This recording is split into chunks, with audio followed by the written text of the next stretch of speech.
और इस बीच बहुत बड़ी खबर हम आपको बता देते हैं कि रोमानिया के जहाज पर रूस की तरफ से हमला किया गया है। रोमानिया जो है वो नाटो सदस्य है और ऐसे में यूक्रेन से बिल्कुल सटी हुई सीमा है यूरोपीय देश रोमानिया की, जिसके जहाज को रूस ने निशाना बनाया है। सीधे आपको लिए चलते हैं, मेरे साथ मेरे सहयोगी प्रणय उपाध्याय इस वक्त मौजूद हैं, लेकिन उससे पहले आपको बता दें कि नाटो का सदस्य देश है रोमानिया।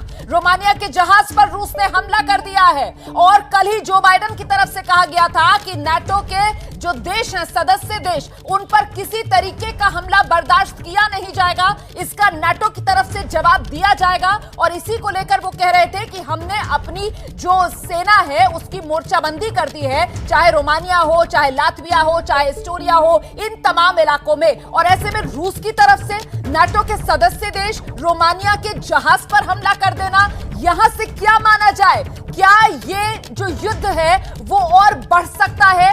क्या अभी पुतिन के मंसूबे कुछ और हैं? दीपक बोरा साहब, क्या विश्व युद्ध का खतरा जो टल चुका था एक बार फिर से उसकी आशंका यहां से गहरा रही है?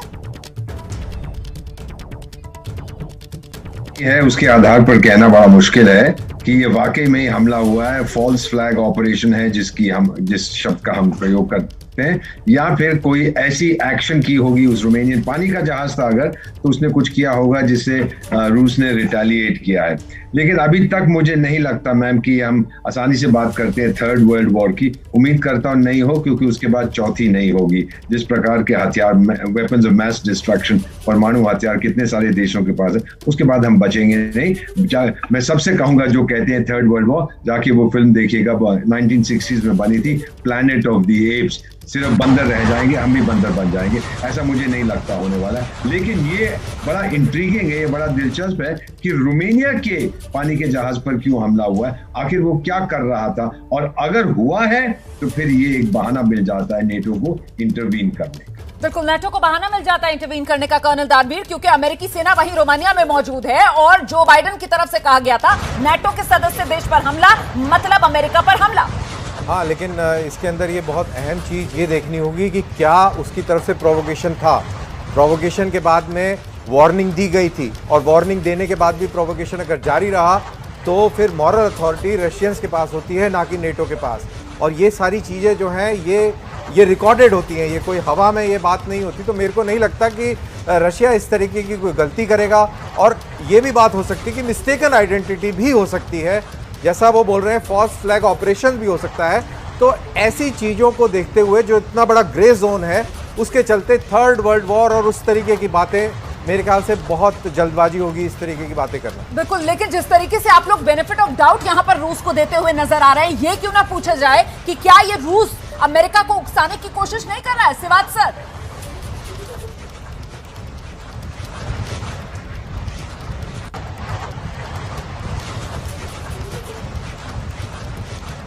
शिवाज जी, मुझे लगता है उनसे हमारा संपर्क नहीं हो पा रहा है। यही सवाल दीपक बोरा जी से मैं पूछती हूँ। दीपक बोरा जी, क्या रूस उकसा रहा है अमेरिका को? मुझे नहीं लगता मैम, उसको मिलेगा क्या?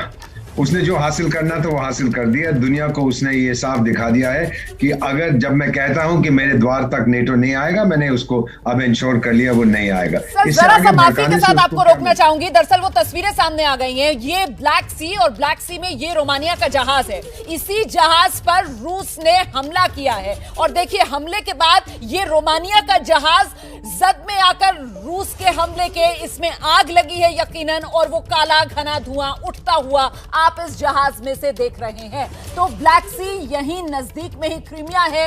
इसी क्रीमिया के रास्ते से रूस जो है वो यूक्रेन में भी दाखिल हुआ था, और बिल्कुल इसी ब्लैक सी पर ओडेसा, और ओडेसा में जो नेवल बेस है यूक्रेन का, उसको हमने देखा रूस की तरफ से कल ही नेस्तनाबूद कर दिया गया। और ऐसे में इस ब्लैक सी में ये रोमानिया का जहाज और इस जहाज पर रूस का हमला, क्या ये अमेरिका को उकसावा माना जाएगा? क्योंकि कल ही जो बाइडेन की तरफ से कहा गया था नाटो के सदस्य देश पर हमला मतलब अमेरिका पर हमला, और रोमानिया नाटो का सदस्य देश है। बिल्कुल आप सही कह रही हैं, लेकिन ये जो आपकी तस्वीर है ये बता रही है कि ये वॉरशिप नहीं है, ये कोई मर्चेंट शिप है। इसकी कलर कोडिंग देखिए, उससे पता लग रहा है कि ये एक मर्चेंट शिप है। और क्या इसने वायलेशन की है सिक्योरिटी घेरे की, ये भी देखना होगा। और क्या इसके ऊपर कुछ इस तरीके का मटेरियल लदा हुआ था, जिसके तहत यूक्रेनियन फोर्सेस को मदद पहुंचाई जा रही थी, ये भी अभी क्लियर नहीं है। मेरे ख्याल से कुछ इस तरीके की इनपुट्स होंगी, कोई चीजें होंगी कि इसके ऊपर रशियंस ने हमला किया है। तो ये एक युद्धपोत नहीं है, ये एक मर्चेंट शिप है। तो मतलब दीपक वोरा सर, इससे ये जो विवाद है वो एस्केलेट नहीं होगा, इसके चांसेस कम है। एक तो ये कोई युद्धपोत नहीं है, ये मर्चेंट शिप नजर आ रही है सर। की पढ़ाई के लिए यूक्रेन में थे लेकिन फंस गए, यहां से निकलना चाहते थे, जिनकी फ्लाइट्स कैंसिल हो गई और उसके बाद वो परेशान हो रहे थे। उनकी दीपक वोरा जी, मेरी आवाज मिल रही है आपको? मेरे साथ बातचीत करने के लिए एम्बेसडर पार्थ सतपथ। जी आ रही है आवाज आपकी। जी सर, जो तस्वीरें हैं वो ये बता रही हैं कि ये युद्धपोत नहीं है, ये एक मर्चेंट शिप है। और ऐसे में क्या माना जाए कि अब यहां से चीजें एस्केलेट नहीं होंगी इस वजह से? जरूरी नहीं है, क्योंकि जब कहीं पे इस तरह का ऑपरेशन होता है, एक वार्निंग नोट, एक हवाई जहाज के जो लड़ाकू हैं, जो पायलट्स हैं, एक नोटाम होता है, नोटिस फॉर एयरमैन। उसी तरह समुद्र में जो जहाज होते हैं, कमर्शियल शिप्स, उनको वार्निंग दी जाती है कि आप इस इलाके में मत आइए, यहाँ पर मिलिट्री ऑपरेशन चल रहा है। तो अगर वो जानबूझ के आया है तो फिर उसने खुद खतरा अपने ऊपर मोल लिया है। और आप देखेंगे कि 1-2 घंटे में मॉस्को से कोई ना कोई क्लैरिफिकेशन आएगा।